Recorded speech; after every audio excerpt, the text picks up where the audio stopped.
Far, far east of Gardy-Magna sprawled the lands of Serica, the eastern continent. Among the countries fighting to control it, few could rival the Jade Empire. This enormous, fertile landmass was famous for its culture, military power, riches, and the wise dragon philosopher advising the imperial family. Sometimes, it even granted audiences to outsiders looking for answers and wisdom. Waiting in front of the golden gates of the dragon's temple, the sorcerer mused at the irony. He would seek advice from a dragon on how to escape the shadow of another. After hours of waiting, a bald monk in golden robes came to announce him. The Jade Dragon, great Saifu and guru of our beloved emperor, will grant you an audience, the man said. You are to respect the protocol. Do not contest the Saifu's logic, do not question the Saifu, do not insult the Saifu. Most of his face hidden beneath a hood and illusions, the undead bowed in agreement, hoping the creature would not recognize him. The Jade Empire may have been half a world away from Ishvania, but Vainqueur had spread his humiliating story to anyone who would listen to him. The doors opened dramatically, the undead warlock floating after the monk while they moved through them. The Jade Dragon welcomed the Lich in a great hall supported by golden pillars, with 20 other monks bowing to him. The beast was a much different creature than its western cousin, a dignified, jade-scaled snake with a lion's mane, deer horns, and lizard legs. The creature rested comfortably on an enormous cushion, which the sorcerer could tell the dragon filled with golden coins instead of feathers. Approach, disciple, the reptile spoke. The undead nodded, bowing before the creature. Oh, great Jade Dragon! The rumors of your great wisdom have reached even my ears. I traveled far and wide to find you. You are a skeleton, you do not have ears, the dragon missed the point. The Lich shuddered at being reminded of Vainqueur's stupidity. What is your name, undead? Furubin stopped himself before he committed suicide by dragon again. Flubby. The name came out on impulse, and he immediately hated it. He had spent too much time with V&V Bony Flubby. You should be very wary when presenting yourself before my kind, the Jade Dragon said. I heard that the cursed Gold Slayer Furubin, the most evil Lich to have ever existed, has been set loose. The seal was broken by fairies. A shame, Furubin lied. Most of my cousins would react badly to an undead seeking audience with them, but I am wise and wealthy. Welcome to my free, and I say, free, introduction to cultivation. The monks let out a chant, giving the dragon the air of a divine teacher.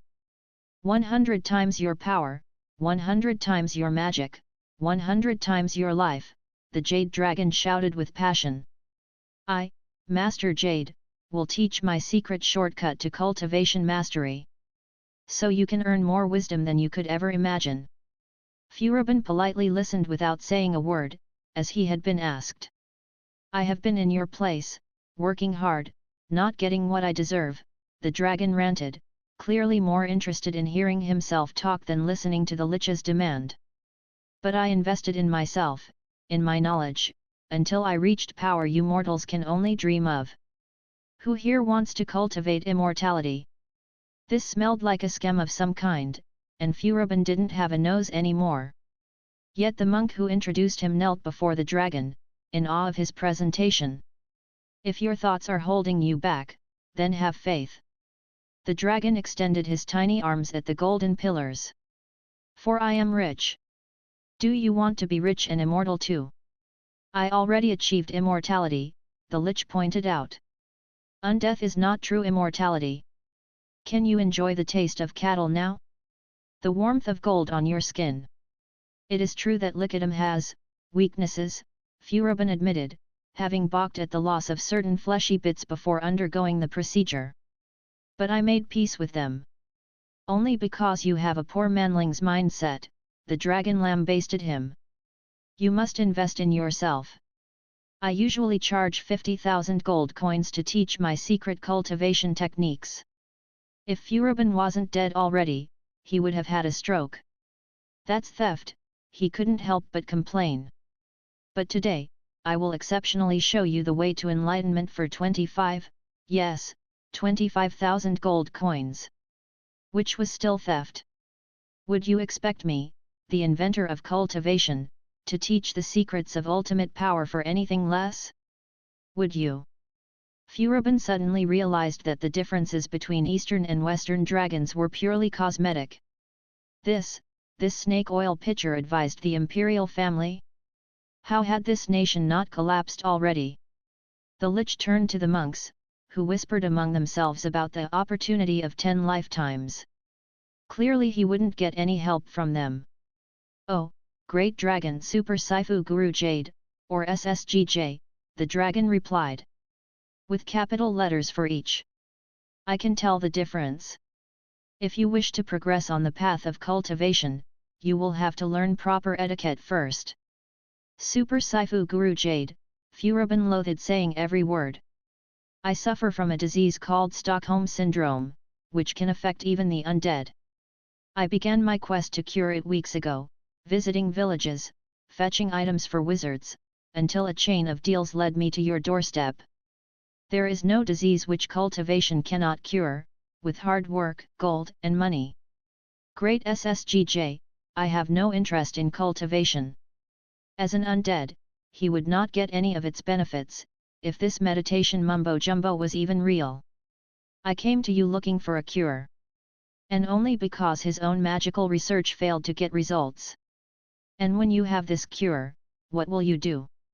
Well, Furubin would cure himself of his irrational fondness for Victor Dalton, and then what? Ishvania had fallen, and he would never, ever work with Vainqueur in any shape or form. Furubin firmly intended to avoid the dragon until he died of old age or of his own greed. Managing a dungeon and creating monsters had grown stale after a century of holding watch over the castle of Murmurin. He also had no hobby. What would the Lich do after curing himself? He had no idea. Exactly, you have yet to find your passion, the Jade Dragon said, sensing his doubt. Which you will find if you pay for the higher levels of initiation. First things first, Furubin replied. My passion can wait for when my health begins to improve. If you wish to cure your disease, you have to commit to your spiritual growth, the Jade Dragon said. Buy my initiation package first or scram. Furubin sighed, but being as desperate as he was to free himself from his past, he accepted. I brought gifts outside your palace. The dragon lowered his head, the monk who introduced Furubin whispering to him. Good, good. The beast nodded to himself, before turning back to the Lich. Congratulations on reaching your first cultivation level. As a reward for investing in yourself, I will gladly provide you with the shortest path to a miracle cure. This better be worth it. Powerful spellcaster or not, Furubin didn't have unlimited funds. On the northern plains of what you mortals call the New World, in the Orc lands, there is a great, flying casino dungeon run by the powerful Warkif Manitou, the Jade Dragon said. One of the prizes he offers in his tournaments is the legendary artifact, Panacea, which can cure all diseases. Even imaginary ones. Furubin's head perked up in happy surprise. And here he thought he had flushed his wealth down the toilet. Manitou? Panacea? The names were enough to divine the dungeon's location. But you don't need it, the dragon replied. Now, if you want the true super secret of immortality and health, you need to ascend to a higher cultivation level. I will settle on this one, Furubin replied. Thank you for your wisdom. That is why you will stay mortal and poor, the Jade Dragon booed him, imitated by his monk minions. If you cannot invest in yourself, if you do not make the effort to become a true cultivator, then I can do nothing for you. You are beyond help. Furubin shrugged, excused himself, and teleported away. As it turned out, finding the dungeon had been harder than getting in. A rarity among these places, the owner opened its gates to challengers. The few who could fly, of course. This dungeon was by far the most luxurious place Furubin had ever seen, putting even Vainqueur's new golden city to shame. All the walls and pillars were made from chiseled marble, covered with tapestries, carpets, and mosaics, gemstone candelabras cast light on slot machines, roulette, and card table. Most of the creatures populating the dungeon were orcs, but Furubin recognized giants, elves, fairies, demons, and even a phoenix among them. Most of the orcs and fiends served as the staff, while the others played the games, and the devil's presence seemed familiar to the Lich. On a closer look, the undead warlock realized that most of the slot machines were actually stylized steel golems, with hands and feet, jackpot golems. Here he thought these EXP bags extinct, hunted to death by adventurers. The Lich also noticed a familiar face, barking orders to succubi waitresses, a dignified, insectoid woman, whose eerie beauty matched her ruthlessness. Lady Moore. Furubin recognized the delicate creature as Isabel Moore, his late master's archdevil mother. "You are alive." "Furubin, long time no see," the fiend replied, entertained by his presence. "What a pleasure to see you out of that scythe. Why would I be dead? I heard reports of your demise when the dragons stormed Happyland. Hell! Hell! I did not agree to that shameful brand washing." The archdevil calmed herself. "My corporation went bankrupt after my son's demise, but I escaped with my life. The mess with Vainqueur Knightsbane has been a fiasco from start to finish." She didn't say. "Thankfully I invested in other side ventures, such as this dungeon. While my influence has been greatly diminished, I am bouncing back." "What about King Moore?" Furubin asked, curious. "His powerless soul moved back to my basement, which forces him to spend time with me. Unfortunately, he is whining so much that I wonder if this is a curse in disguise." Furubin shrugged. While he felt some sliver of loyalty for his old master, even he had preferred to stay at the bottom of a castle rather than suffer his flamboyant presence. A cave troll in life, Furubin had been born smaller and frilier than most of his kind, but also smarter. Unlike his kindred, who feared magic as their former master's tool, the future spellcaster obsessed over the power it could provide him. His early successes eventually caught the attention of Brandon Moore, who offered to sponsor his research on Lichdom against his loyalty. Furubin accepted the deal and rose to become his master's second-in-command. Eventually, the once troll took levels in the Lich class and reached the respectable 58th level. As a good Lich, he had done everything to secure his phylactery. First, instead of choosing something fancy or a legendary artifact, he had bound his soul to a simple golden coin, knowing that adventurers destroying him would take his treasure with them. Then, he hid it in the New World, far, far away from the Mistral continent. All in all, his life had turned out well, until the lead fiasco. "I tell you, Lich, one day we shall reclaim my son's market." The archdevil pumped her fist. "I shall have my revenge against Infer Corp and their representative, Victor Dalton, by guile or force. There will be a place for you at my side, in the great corporate army I will raise against no thanks." Furubin cut her off. The archdevil looked at him in surprise. "You do not seek revenge. I learned my lesson. Even without Stockholm Syndrome, fighting that dragon and his sidekick was just stupid." Furubin had dodged karmic justice so far by avoiding heroes, and he would deal with Vainqueur the same. "Revenge is a sucker game, and I will not be trapped in a weapon again.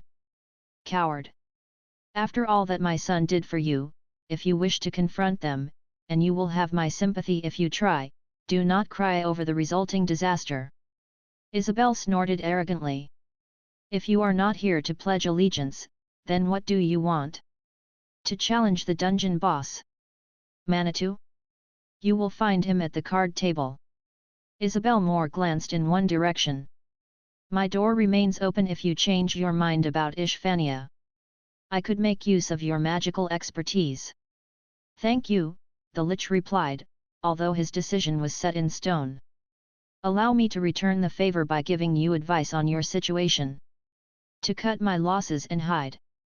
Make a deal with Dalton," Furubin advised, having grown fond of the unfortunate human against his better judgment.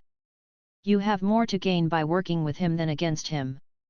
He is, weak of heart when beautiful women are involved. I will keep it in mind.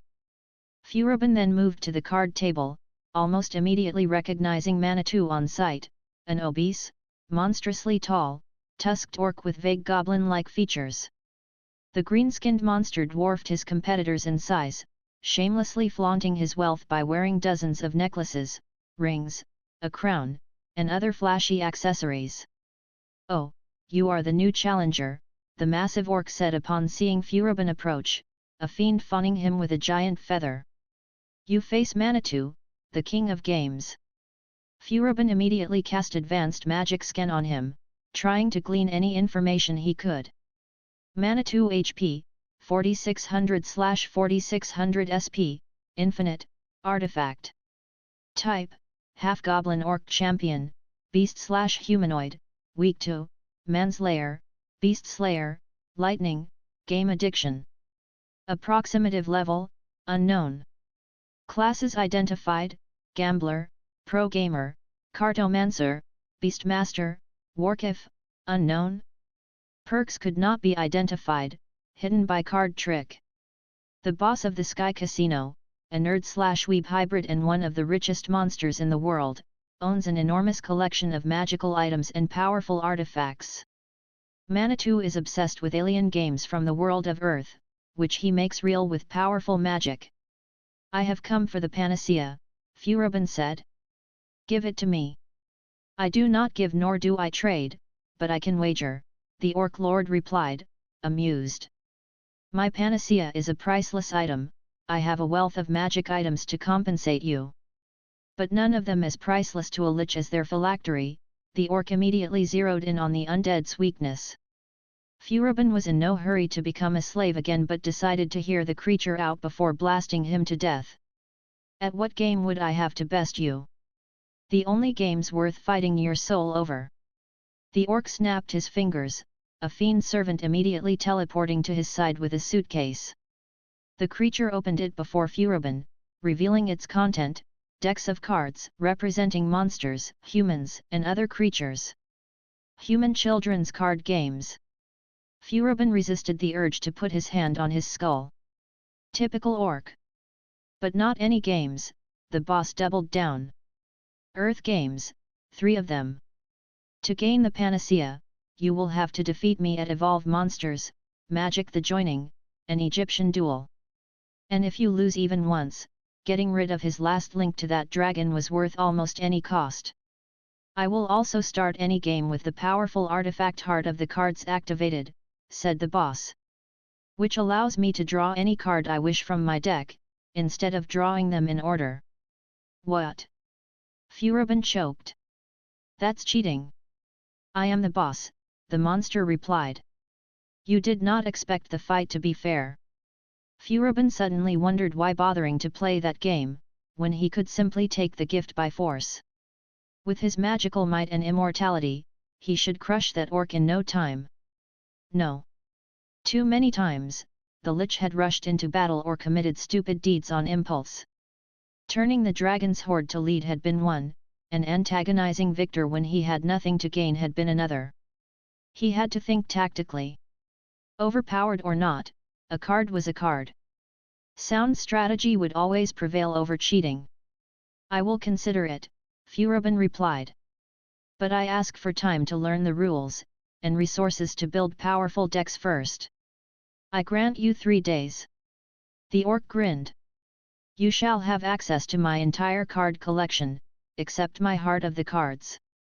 The fight may not be fair, but you shall have a chance to win. Do you have a monster theme in mind?" "Dragons and undead. And traps. Lots of traps." That was it, the final battle, and it wasn't going well for him. Furubin's card points, 600. Manitou's card points, 2,200. Each fighter glared at one another on both sides of the table, one illusion of a miniature monster on their half of the field. Manitou had fused a powerful and nigh-invincible slime made of liquid mercury, while a small dragon made of bones defended Furubin. The slime had destroyed it twice, slowly depleting the Lich's health bar, under the watchful eyes of spectators gathered around the table. "You have fought well, Lich, but your soul is mine," Manitou gloated, drawing his last card from his deck and launching a final attack. Metal Slim-Eking, destroy his Draco zombie and deplete the last of his points. The mercury slime swirled around the zombie, ready to finish it off, but leaving itself exposed to a counterattack. "You activated my trap." Furubin revealed his hidden ace. "Lead poisoning. All metal monsters on the field will be destroyed." The mercury slime began to turn to lead before it could swallow his dragon. "Impossible," Manitou panicked. "My metal Slim-Eking prevented you from setting any trap. But by destroying my Scythe Lord 3 turns ago, you activated his special ability. I can use any trap in either of our card crypts." "That is, stop." Manitou looked into the pile of discarded cards, finding the Scythe Lord monster among them. "I check the effect first." It took 5 minutes for the orc to read the enormous wall of text detailing the card's abilities, during which the game stalled to a boring crawl. Furubin sung to himself while waiting for his inevitable victory. "You are not pulling a fast one," the boss said. "I missed that line between the 20th and the 20th one. As I knew you would. Now, your time is up." "I can still change the issue," the orc replied, furiously looking at his hand. "I can find a solution, you fool. All this duel, you have executed flashy strategies, none of them would have worked unless you drew the one card you needed," Furubin gloated, "but since you set the trap on your turn, you will not have the chance to draw any miracle card." "But when did you?" Manitou gasped. "Wait, back then, on the first turn, that was the card you discarded. You planned this all along." "Yes. Yes, he did. His magic finished its good work, destroying that infernal goo and leaving Manitou exposed. Now that your metal Slim-Eking has been destroyed, I attack you directly with my Draco zombie. Furubin pointed a finger at Manitou and then declared with boundless joy. "This is the end." The illusory dragon opened its mouth and finished the duel by blasting the casino's boss with a tiny blast of purple fire. Manitou's card points, 0 as the illusory monster vanished. Furubin let out a blissful cackle. "Congratulations! By defeating Manitou through judicious use of destroyed creatures, returning from the dead in the middle of the duel, and developing a new undead lockdown strategy, you have earned 2 levels in Lich. You earned the Undead Crown class perk.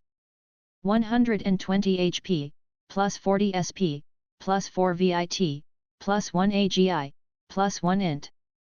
Undead Crown, immediately enthralls other undead, and inflicts terror on other types, with a successful Cha check. It had been so long since Furubin gained levels, that he had almost forgotten how amazing it felt. "Impressive," Manitou said, sounding genuinely astonished. The spectators began to clap with respect for their performance. "First your mid-game maneuver, now this, you shall now be known in the gaming world, as Furubin of the counterattack." "You fought well," the Lich replied, the final battle having been a very close call. "I admit, I enjoyed playing these games." "A deal is a deal," the orc snapped his fingers, a demon butler handing Furubin a strange, magnificent golden cup full of a strange purple liquid, and a crest. Yet, this one differed from the one that the Lich had used to break past level 30. This one seemed to be made not of gold, but solid, multicolored light, like a coalesced rainbow. "Is that," Furubin trailed, astonished to see one. "A heroic crest, necessary to break past the 60-level ceiling," Manitou confirmed. "Take it." I cannot." These particular crests were so incredibly rare and difficult to obtain, that even Brandon Moore himself could never obtain one. Yet this monster gave one away so casually. "This is too much. It has been a very long time since I tasted defeat," Manitou said. "I had grown too confident in the power of the heart of the cards over luck, when card games are all about tension, risk, intelligence. Your undead lockdown strategy was brilliant, and rekindled my love for the sport." "Rekindled his love?" The battle had awakened something in the Lich's heart too. For the first time in decades, he had genuine fun. Traveling the world in search for a fabled artifact, discovering new places, putting his own life on the line. Furubin hated to admit it, but his time in Victor's scythe had given him a new appreciation of the adventurer lifestyle. That was it. That was what he had missed all along. The Lich grabbed the cup, and lacking any throat, splattered the liquid on his skull. You have been cured of the following ailments: Stockholm Syndrome, midlife crisis and seasonal depression. Much to Furubin's surprise, the cup seemed to magically refill itself. Truly an artifact worthy of its reputation. At long last, he was free from the last chain holding him back to Ishvania. The Lich now had a new unlife ahead of himself. He knew what he had to do.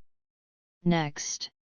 Furubin's head perked up, as he presented himself in front of a wood desk. A receptionist from Bayron's Adventurer Guild, some petite-tanned woman, welcomed him with a smile. It was a nice change from the horrified glances the rest of the staff kept sending him. I would like to register as an adventurer, Furubin said. I thought so, she chirped. Although we never had an intelligent skeleton before. A troll Lich. To his amazement, she didn't even blink. You are not surprised? Oh, you know, we had dragons, vampires, orcs, slimes. I must warn you that newcomers have overcrowded the market. Finding work as an adventurer nowadays is tougher than ever. I know, but I relish the challenge. I would like to sign with the exploration fleet I heard about. Good. Without skipping a beat, she handed him over a pile of documents, and an adventurer plate. Please fill your file, take your plate, and welcome into the adventurer family. The Lich glanced at the plate, and the metal it was forged from. Lead. It had to be lead. I am level 60, Furubin pointed out. Should I not skip to gold? 60, same, the receptionist replied with a cheeky smile. Everyone starts with lead here. Call it karma.